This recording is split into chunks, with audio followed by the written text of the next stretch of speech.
কথায় আছে পাগলেও নিজের ভালোটা বোঝে। এবার রাশিয়ার পুতিন আসলে রাশিয়ার যে ভালোটা বোঝার চেষ্টা করেছেন তা পরিষ্কারভাবে আজকে বুঝিয়ে দিলেন, এবং আজকে যে রিপোর্ট সামনে এসছে তা ইরানের জন্য কিন্তু ভয়ঙ্কর এক বার্তা নিয়ে আসছে, যেখানে পুতিন ইরান এবং ইসরায়েলের এই যুদ্ধ থেকে নিজেকে সরিয়ে দেওয়ার কথা সর্বসমক্ষে বলছেন। এবং তিনি আজকে সাংবাদিক সম্মেলনে যেভাবে ইরান এবং ইসরায়েলের একাধিক প্রশ্নকে পাশ কাটিয়ে চলে গেছেন, তাতে পরিষ্কার বোঝা যাচ্ছে রাশিয়া কোনোভাবেই আর ইরানকে সমর্থন করতে পারছে না, ইরানের পাশে এসে প্রকাশ্যে দাঁড়াতে পারছে না। টেকনিক্যাল বা স্ট্র্যাটেজিক্যাল কিছু সাপোর্ট দিলেও প্রকাশ্যে ইরানের হয়ে লড়াই করার ক্ষমতায় এই মুহূর্তে রাশিয়ার নেই। যদি রাশিয়ার বর্তমান অবস্থাটা আপনারা বিশ্লেষণ করেন, আপনারাও বুঝতে পারবেন এই মুহূর্তে রাশিয়া কেন এই পুরো বিষয়টায় ঢুকলো না। এর জন্য কোনো রকেট সায়েন্স লাগে না, আবেগ দিয়ে এই বিষয়টিকে জাজ করলে আপনারা বুঝতে পারবেন না। আজকে পুতিনকে একাধিক প্রশ্ন করা হয় সাংবাদিকদের পক্ষ থেকে। প্রথম প্রশ্ন তাকে করা হয়, এই যে ইসরায়েলের পক্ষ থেকে খামেনিকে মারার একটা কথাবার্তা বলা হয়েছে এবং নেতানিয়াহু পরিষ্কার বলেছেন যে খামেনিকে যদি না শেষ করা হয় তাহলে এই যুদ্ধ শেষ হবে না, এ বিষয়ে আপনি কি বলবেন? পুতিন কি বলেছে জানেন? পুতিন বলেছে, আমি এই আশঙ্কা বা অনুমান নিয়ে কিছু বলতে চাই না, আমি বলবো না, আমি বলতে চাইও না। বারবার একই কথা বলেছেন যে আমি এই বিষয়ে ঢুকবো না, আমি দয়া করে এই বিষয়ে কিছু বলতেও চাই না, আপনারা প্রশ্নই করবেন না। পরবর্তীকালে তিনি বলেছেন, আমি এসব শুনেছি, কিন্তু এটা নিয়ে আমি নিজেও ভাবতে চাই না এবং বলতেও চাই না। এবার দেখুন, ইরানের সঙ্গে রাশিয়ার কিন্তু একটা স্ট্র্যাটেজিক পার্টনারশিপ আছে 2025-এ যেটা হয়েছে, সেখানে রাশিয়া নাকি ইরানকে বিভিন্ন দিক দিয়ে সাহায্য করবে, এই রকম একটা কথাবার্তা কিন্তু আমরা শুনেছিলাম। আজকে রাশিয়া যেরকম পদক্ষেপ নিল তাতে এটা পরিষ্কার হয়ে যায় মিলিটারি সাপোর্ট অন্তত ইরানকে করার জায়গায় রাশিয়া নেই, এবং কোনো অবস্থাতেই রাশিয়া ইরান এবং ইসরায়েলের এই যুদ্ধে ঢুকতেই চাইছে না। ইরানের সুপ্রিম লিডার খামেনি, তাকে হত্যা করবে নেতানিয়াহু এবং ইসরায়েল, সেটা সগর্বে ঘোষণা করা হয়েছে ইসরায়েলের প্রধানমন্ত্রীর পক্ষ থেকে, এবং রাশিয়া এই বিষয়ে একটা কমেন্ট অবধি করছে না। এটা হয়তো আপনারাও বুঝতে পারছেন এই মুহূর্তে রাশিয়ার ইন্টেনশনটা কি। ডোনাল্ড ট্রাম্পের সঙ্গে পুতিনের 50 মিনিট ফোনে কথা হয়। 50 মিনিট, 1 ঘন্টা দুজন কথা বলেন। যখন ইসরায়েল এবং ইরানের এই যুদ্ধ তৃতীয় দিন, তখন কিন্তু এই ফোনে কথাবার্তাটা হয়, এবং সেই রিপোর্টের পরও আমরা বুঝতে পেরেছিলাম রাশিয়া কিন্তু নিজেদেরকে একটু দূরে সরিয়ে নিয়ে যাবে, কারণ ডোনাল্ড ট্রাম্পের সঙ্গে পুতিনের সম্পর্ক কিন্তু আগের থেকে অনেক ভালো জায়গায় চলে গেছে। ইনফ্যাক্ট G7 যে বৈঠক সামিট হয়েছে কানাডাতে, সেখানে ডোনাল্ড ট্রাম্প সরাসরি রাশিয়াকে G7 কান্ট্রিভুক্ত দেশের ঢুকিয়ে দেওয়ার একটি প্রস্তাব দিয়েছেন। যদিও সেই প্রস্তাব কতটা বাস্তবায়িত হবে আমি জানি না, তবে রাশিয়াকে পাশে চেয়েছেন ডোনাল্ড ট্রাম্প, তাও আবার G7 এর মতো শক্তিশালী একটি সামিটে গিয়ে। সেটাই তো রাশিয়ার ক্ষেত্রে রাশিয়ার ক্ষেত্রে অন্তত আন্তর্জাতিক প্রেক্ষাপটে বড় খবর। কেন বড় খবর বলছি তারও একটা ব্যাখ্যা আছে। তবে ডোনাল্ড ট্রাম্প কি বলেছিলেন মনে আছে? ডোনাল্ড ট্রাম্প ঠিক কালকেই বলেছিলেন G7 এই যে সামিট হয়েছে সেখানে রাশিয়াকে ঢোকানো হোক, এবং রাশিয়াকে বাদ দেওয়া হয়তো ভুল সিদ্ধান্ত ছিল। এখন প্রয়োজনে আন্তর্জাতিক স্তরের প্রয়োজনে রাশিয়াকে সেই সামিটে ঢোকাতে হবে। অর্থাৎ পুতিন সরাসরি বুঝে যান ডোনাল্ড ট্রাম্প কোনো অবস্থাতেই রাশিয়ার সঙ্গে যুদ্ধ চাইছেন না। এই অবস্থায় ইরানকে সমর্থন করা মানে আমেরিকার সঙ্গে চূড়ান্ত সংঘাতে চলে যাওয়া, যা রাশিয়া এই মুহূর্তে এফোর্ডই করতে পারবেন না। আরো একটা কারণে বোঝা গেছিল পুতিন এই পুরো বিষয়টায় ঢুকবে না। কিছুদিন আগে আমেরিকায় একটি তালিকা প্রকাশ করা হয়, যেখানে আমেরিকা কিছু দেশের উপর পাসপোর্ট ব্যান লাগিয়ে দেয়, আপনারা জানেন, এবং 3টে ক্যাটাগরিতে এই তালিকা প্রকাশ করা হয়েছিল। একটি রেড জোন, একটি অরেঞ্জ জোন, এবং আরো একটি নির্দিষ্ট ক্যাটাগরি করা হয়েছিল যার একটা আলাদা গুরুত্ব ছিল। এই প্রথমবারের জন্য রাশিয়ার রাশিয়ার উপর থেকে পাসপোর্ট ব্যানের এই যে নাম, তা কিন্তু উইথড্র করে নেয় আমেরিকা।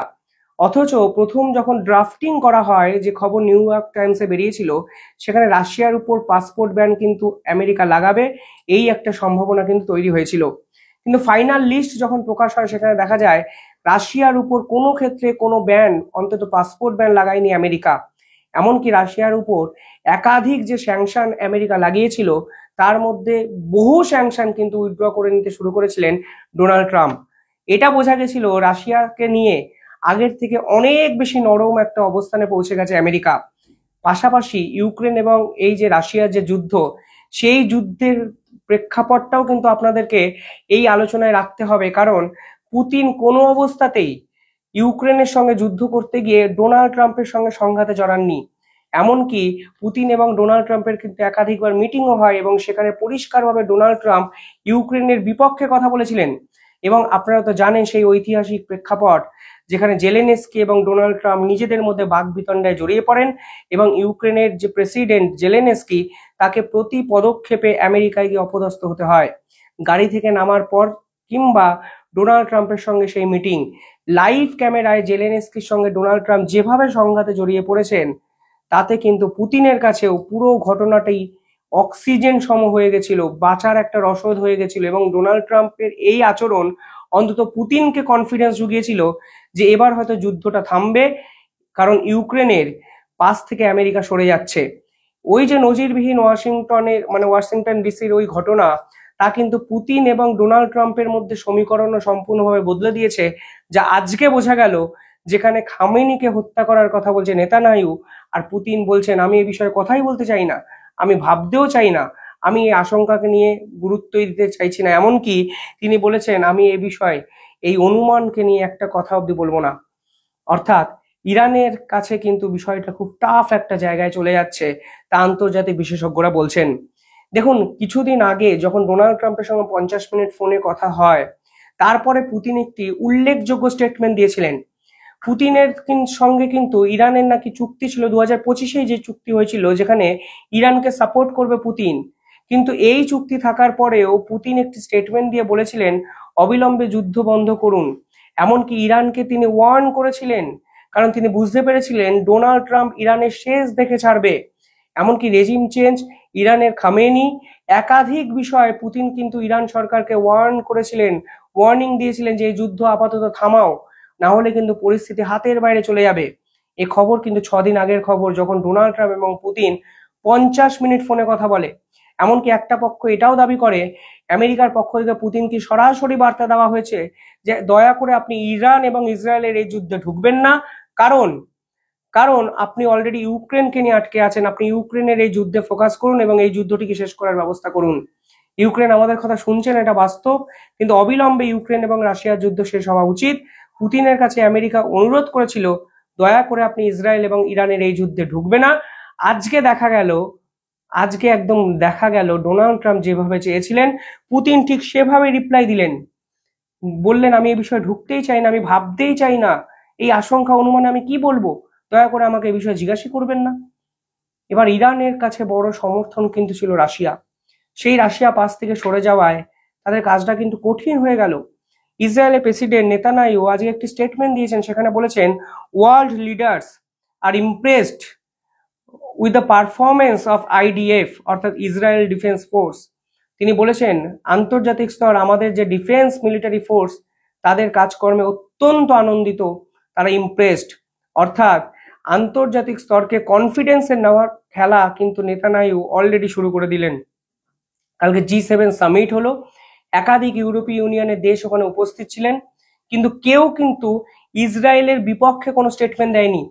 তারা কিন্তু সেই পুরনো গতে বাঁধা ওই ডিপ্লোম্যাটিক একটা লাইন, যুদ্ধ থামাতে হবে, গোটা পৃথিবীর অবস্থা এই মুহূর্তে ভালো নয়, এই মুহূর্তে যদি এই অঞ্চলটি ডিস্টেবিলাইজড হয়ে যায় তাহলে আমরা সমস্যায় পড়বো। তারা সমস্যায় পড়বেন, এটা বাস্তব, কিন্তু ইসরায়েলের পাশ থেকে কেউ সরে গেছে এই নজির কিন্তু G7 বৈঠক যেটি কানাডায় হলো সেখানেও কিন্তু শোনা যায়নি।